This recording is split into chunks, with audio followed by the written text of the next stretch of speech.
Good morning, and welcome to day 40 of 7 Habits of Highly Effective Teens.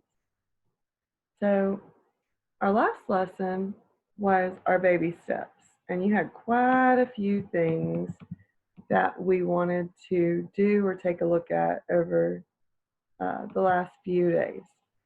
Okay, hopefully, you were able to do those baby steps and not have any issues with that at this point because we've come quite a significant way.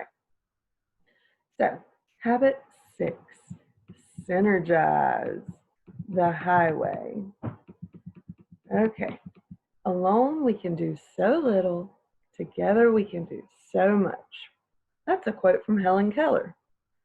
Now, have you ever seen a flock of geese heading south for the winter flying along in a V formation?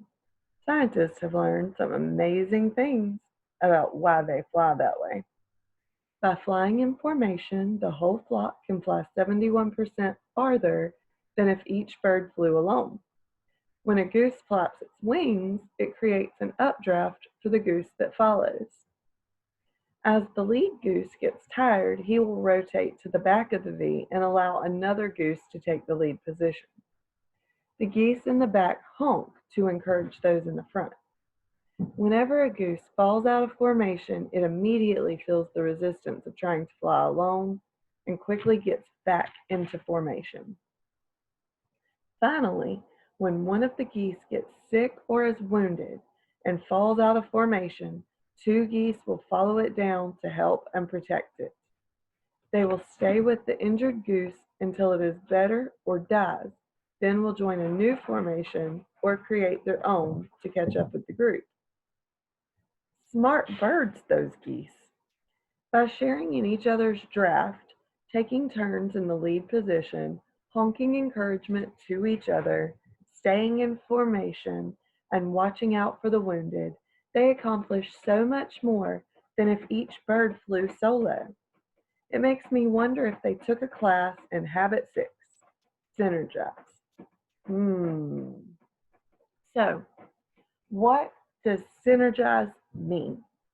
Basically, synergy is achieved when two or more people work together to create a better solution than either could alone. It's not your way or my way, but a better way, a higher way. Synergy is the reward, the delicious fruit you'll taste as you get better at living the other habits, especially at thinking win-win and seeking first to understand. Learning to synergize is like learning to form V formations with others instead of trying to fly through life solo. You'll be amazed at how much faster and farther you'll go. To better understand what synergy is, let's see what synergy is not. Synergy is celebrating differences. Synergy is not tolerating differences. Synergy is teamwork. Synergy is not working independently. Synergy is open-mindedness. Synergy is not thinking you're always right. Synergy is finding new and better ways. Synergy is not compromise. Synergy is everywhere. Synergy is everywhere in nature. The great sequoia trees, which grow to heights of 300 feet or more, grow in clumps and share a vast array of intermingled roots. Without one another, they would blow over in a storm. Many plants and animals live together in symbiotic relationships. If you have ever seen a picture of a small bird feeding off the back of a rhinoceros, you've seen synergy. Each benefits. The bird gets fed and the rhino gets cleaned. So, synergy isn't new. If you've never been on a team of any kind, if you've ever been on a team of any kind, you've felt it. If you've ever worked on a group project that really came together, where everyone really worked, and been on a really fun group date, you've felt it. A good song is a great example of synergy. It's not just the beats or the vocals or the lyrics. It's all of them together that make up the sound. Each musician and producer brings his or her strengths to the table to create something better than each could alone. No part is more important than another, just different. So, celebrating differences. Synergy doesn't just happen, it's a process. You have to get there. And the foundation of getting there is learn to celebrate differences. I'll never forget encountering in high school a kid from Tonga named Fine, pronounced Fine, Unga. At first, I was totally intimidated by him. I mean, the guy was built like a tank, strong as a bull, and there were rumors going around that he was a street fighter. We looked, dressed, talked, thought, and ate differently. You should have seen this guy eat. The only thing we had in common was football. So, how in the world did we become best friends? Maybe it was because we were so different. I never quite knew what Fine was thinking or what he would do next, and vice versa. That was seriously refreshing. I especially enjoyed being his friend when a fight broke out. He had strengths I didn't have, and I had strengths he didn't have. Together, we made a great team. Boy, am I glad that the world isn't full of a bunch of clones who act and think alike and think exactly like me. Thank goodness for diversity.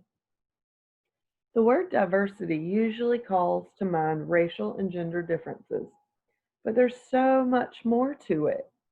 As you've probably already noticed, human beings have a wide variety of physical features: hair textures, nose sizes, clothing styles.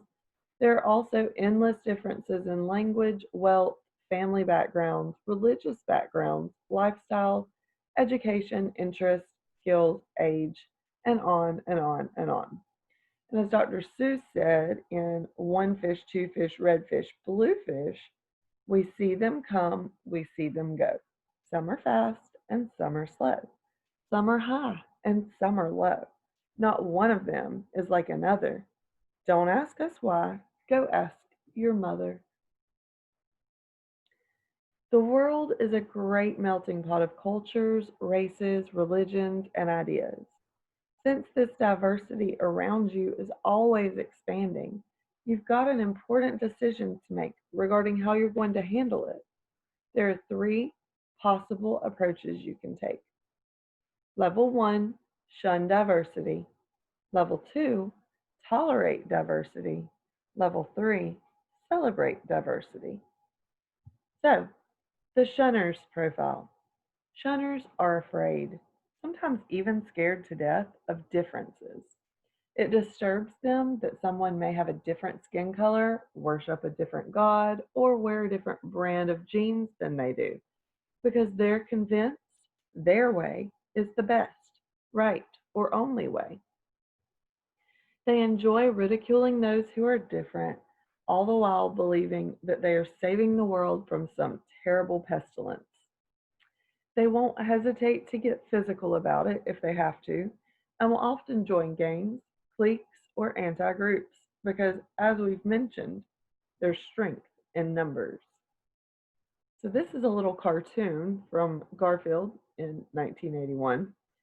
I'm in the mood for a good fight, but I'm personally opposed to senseless violence.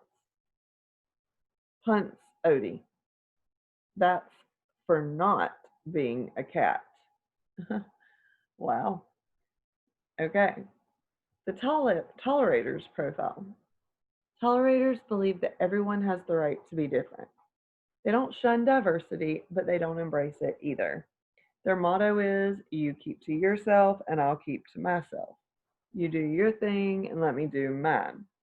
You don't bother me and I won't bother you. Although they come close, they never get to synergy because they see differences as hurdles, not as potential strengths to build upon. They put up with your differences, but never try to understand or learn from them. They don't know what they're missing. Now, the celebrator's profile. Celebrators value differences. They see them as an advantage, not a weakness. They've learned that two people who think differently can achieve more than two people who think alike. They realize that celebrating differences doesn't mean that you necessarily agree with those differences, such as being a Democrat or a Republican, only that you value them in their eyes. Diversity equals creative sparks equals opportunity. So, where do you fall on the spectrum? Take a hard look. If someone's clothes are different, do you value their unique clothing styles or do you think they're out of touch? Think about a group that has contrary religious beliefs to you. Do you respect their beliefs or do you write them off as a bunch of weirdos? If someone lives on a different side of town than you, do you feel they could teach you a thing or two? Or do you label them because of where they live? The truth is, I'm celebrating diversity. The truth is, celebrating diversity is a struggle for most of us, depending on the issue. For example, you may appreciate racial and cultural diversity and in the same breath look down on someone because of the clothes they wear. Well, that is just not a celebrator's profile. So, we're going to stop right there for today. You do have homework. I want you to determine whether you are a shunner, whether you are a tolerator, or whether you are a celebrator. And I want you to write a paragraph minimum explaining to me how you know that you are a shunner, a tolerator, or a celebrator. And I'll be looking forward to seeing those paragraphs. Thank you so much. Hope you enjoyed today's lesson, and I'll see you tomorrow. Toodle-doo.